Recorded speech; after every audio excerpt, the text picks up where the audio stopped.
And I played the original sort of RTS Warcraft, which was the first one, Orcs and Humans, 20 years ago, when they started making them. So yeah, I've been playing the games for a very long time. Cool. And this is certainly a big step up in terms of size and scale from your previous two movies. So what was it like making that step? It's the same kind of things that you have to deal with every day. As far as even when you're working at a bigger scale like this, you're still always trying to find a way to achieve and do the things that you want to do with the limited time and even the limited resources sometimes. Just because your ambition is always trying to sort of expand. But it was an amazing experience to make this. Cool. Paula, hello. Hi. Your character goes on quite the journey in this movie. Can you talk a bit about bringing that to life on screen? Oh, gosh, I don't know what to say because I just watched it. You need a guide, and that's Duncan, and a great script, and that's what drew me to this project. And I wanted to go on this journey that Corona goes on to live in our shoes, and I don't know, it's so hard to talk about. It was quite an adventure. It was an amazing time in my life. Good job. Toby, what's the best and worst thing about being an orc? Yeah, sorry about walking down late as well. I was waiting for the lavatory. There's a big long queue. Best and worst. I mean, you turn up on set and you're in PJs and everyone else is in incredible armour and they're all worked out and you're just in your PJs and everyone can tell what your religion is. So that's good and bad, right? It's good and bad. Yeah. The best thing is it turns out to be as the orcs were. So it's all worth it. And you've done the motion capture thing before with the Apes movies. Can you talk a bit about what it's like using that technology to create these characters? Yeah, I mean, I've been very lucky to come in at this point and go from Koba to Durotan. It's very lucky that you get to work with these actors, so they really give you that power. You walk on as Durotan and you're in PJs, talking like this, and you need them to look at you like you are 8 foot and 950 pounds.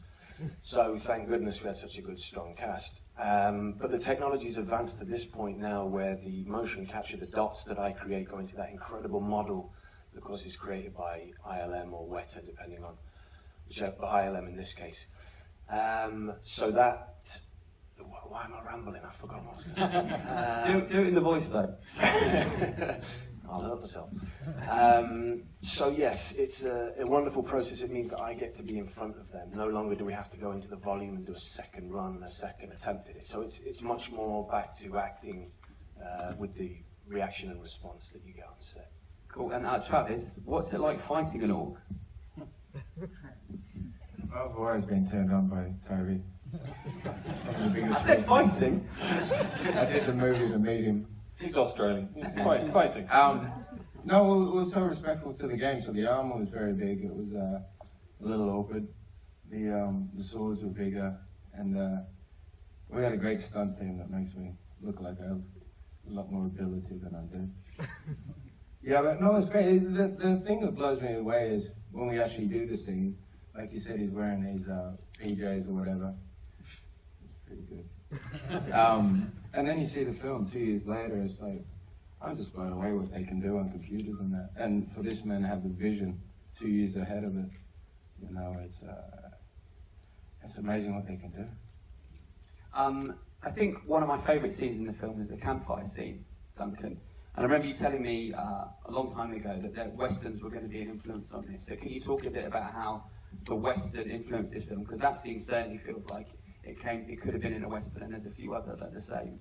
Yeah, I mean, I think the fact that we had sort of the one-on-one duels and the sort of able to sort of use the Griffin almost as a horse, and having Travis jumping off the balcony onto his horse Griffin. There's kind of just little things that we're doing throughout the film that just felt a little bit like a Western, and then obviously for the duels we were kind of framing it up a bit like an old Sergio Leone or something.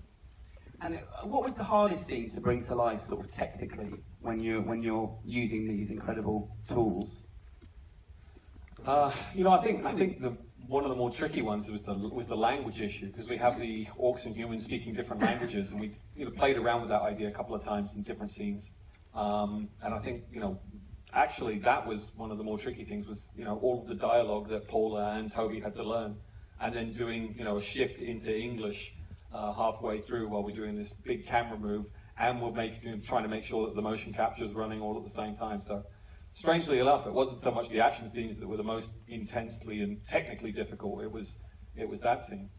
There's also some incredible fight scenes, though. Have you guys got a favourite moment from any of the fight scenes? I mean, their fight scenes are impressive. I'm thinking back on the fights. I remember fighting with the other orcs, and we're about 25 feet away from each other. So, it's like playing around with your younger brother. I don't have a younger brother, but I imagine that's what so yeah, I mean, I thoroughly enjoyed making it, and it turned out to look just phenomenal. So. And you had Rob Kaczynski, who isn't with us here tonight, but He's probably He's playing here a in game. T-shirt spirit. I mean, you like your World of Warcraft, but Rob's another level. Like, he's lost years of his life. I think he told me he lost a girlfriend over it. Like, I don't know that he sees it as loss, I've got to tell you. It's 18 hours a day he was playing. It's crazy. You guys, as maybe people who hadn't played the game as much, were you coming to him for advice or tips, or was it just fun to have someone on set that was that excited to be part of it? Well, you ask him a question that's like an hour answer. So I stopped asking him so much. He gets so excited. He's like, "What didn't this happen?" I don't want to know about the whole game. I'm just asking about one line, dude. No, he's such a good bloke, and it's great. And to have, because I didn't play the game myself, to have two knowledgeable people about the game really helps. Cool. And obviously, the end of the movie is kind of setting up things for potential future stories. So, if the film is a success, where would you like to take this, Duncan? I don't know. I mean, I know sort of have ideas of where we would like to take it, but it really is going to be about what people think and whether they enjoy the movie. And nice segue. Thank you for that. It really is going to be about if you enjoyed the film. Hopefully, you'll pass on a good word for us. We're proud of it. We worked very hard for a long time on it. And thank you guys and those of us who are not here as well. Just an amazing team that we brought together. I hope you enjoyed it. Cool, yeah, well, I'd like to thank you all for coming down, and thank these guys for coming and doing the Q&A. And yeah, round of applause, please, for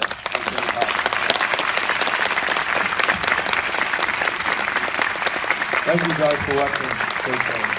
Thank you.